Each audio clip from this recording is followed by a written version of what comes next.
Hi, welcome to this part of my review featuring Fabula Ultima TTJRPG. If you haven't seen the other parts of my review, featuring this tabletop role-playing game that attempts to bring the Japanese video game RPG experience to your table, please check out the playlist in the description below. This time we are going to talk about when a character reaches 0 hit points, depending on that character being a non-player character or being a villain or a hero.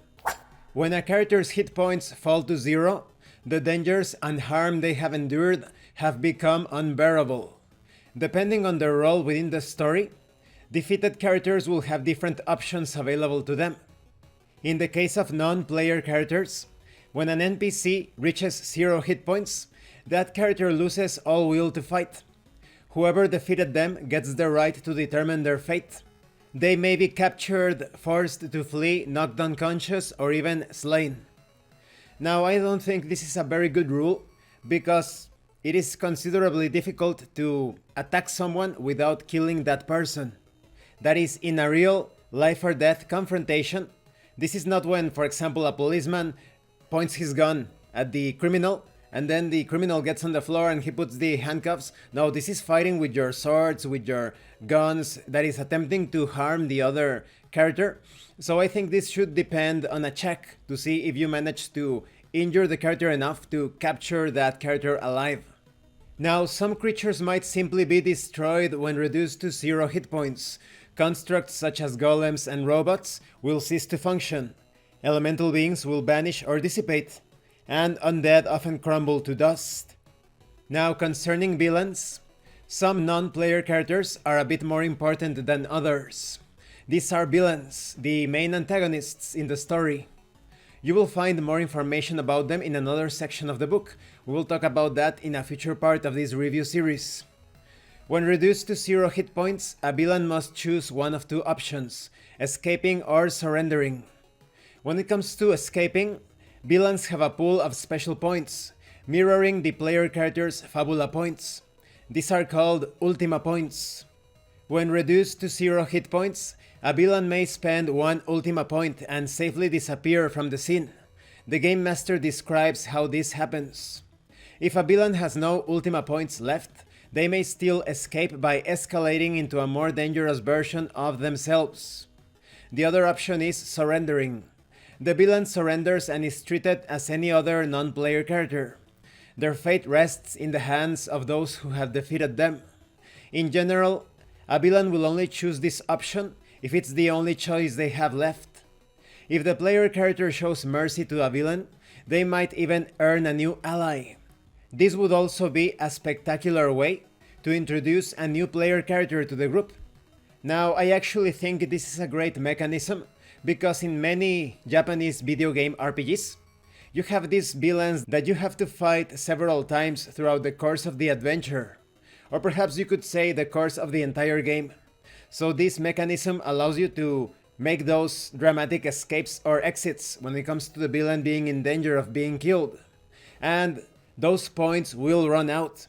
So you better, as a game master, spend the right amount of points wisely so that you can handle those climactic moments when the villain shows his true second or third more powerful form. This is quite typical in Final Fantasy. Now, concerning player characters, like villains, player characters follow their own special rules. When reduced to 0 hit points, a player character must either sacrifice themselves or surrender. When it comes to sacrifice, when reduced to 0 hit points, a player character may give their life in order to accomplish a seemingly impossible deed, such as putting an end to a centuries-old curse, temporarily taking away a demigod's powers, or single-handedly holding off a small army to make sure their allies can flee. You may only sacrifice yourself if at least 2 of the following are true. A villain is present on the scene. Your sacrifice would benefit a character you have a bond towards. You believe your sacrifice would make the world a better place. The details of the sacrifice are negotiated between you and the Game Master. I think you should clarify this during Session 0, otherwise you're going to interrupt that dramatic moment. Moving on, you should narrate your heroic demise together. There is no fixed limit on what a sacrifice may accomplish.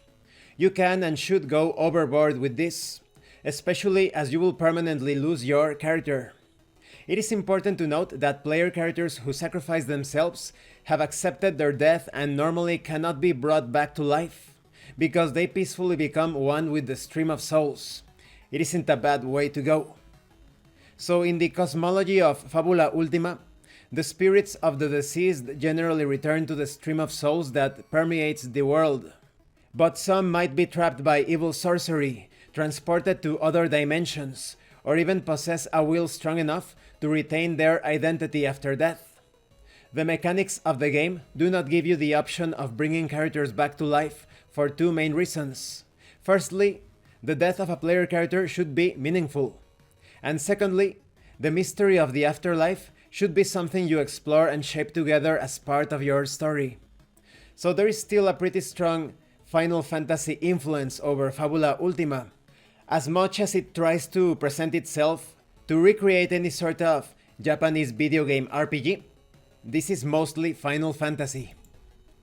Now, when it comes to surrendering, characters who surrender fall unconscious and become unable to act for the remainder of the scene, even if their hit points are restored above 0. The Game Master cannot kill a character who surrenders, but may impose a narrative consequence that makes sense within the scene. If multiple characters surrender, or worse of all, if the entire group gets wiped out, the Game Master might impose separate consequences or a single major consequence. They may also decide to bring the consequences of your surrender into play later on. While surrendering will never kill your character, the Game Master can still impose heavy consequences. Given the general mood of Fabula Ultima, however, permanent or crippling injuries should be avoided. So when a player character chooses to surrender, they immediately gain 2 Fabula points. At the start of the next scene in which they appear, the player character regains consciousness and recovers an amount of hit points equal to their crisis score. I don't really like this rule because it rewards getting defeated, and you create a sort of safety net, or a certain reassurance that your character cannot die unless you want him or her to die. This is very immature in my opinion. In many video game RPGs, death is unexpected and unavoidable. Many beloved characters just die. You cannot stop that from happening. So why should it be different here in Fabula Ultima? I simply don't like it. You may apply it as you wish, but personally, I dislike it. Some sample consequences of surrendering include despair. The enemy gets to make a decisive move, or the heroes lose the faith and approval of an important person or group. Or perhaps resentment. You are forced to erase one of your bonds and replace it with a bond towards a character chosen by the Game Master. This new bond must be of hatred, inferiority, or mistrust. It's your choice. And these are just a few examples. Thank you for watching this part of the review. In the next part, we are going to talk about resting, damage, and the use of Fabula points. So, I dislike the rule that allows you to kill an enemy, or rather, do whatever you want with the enemy, capture that enemy, or incapacitate the enemy automatically. It should be a check in my opinion.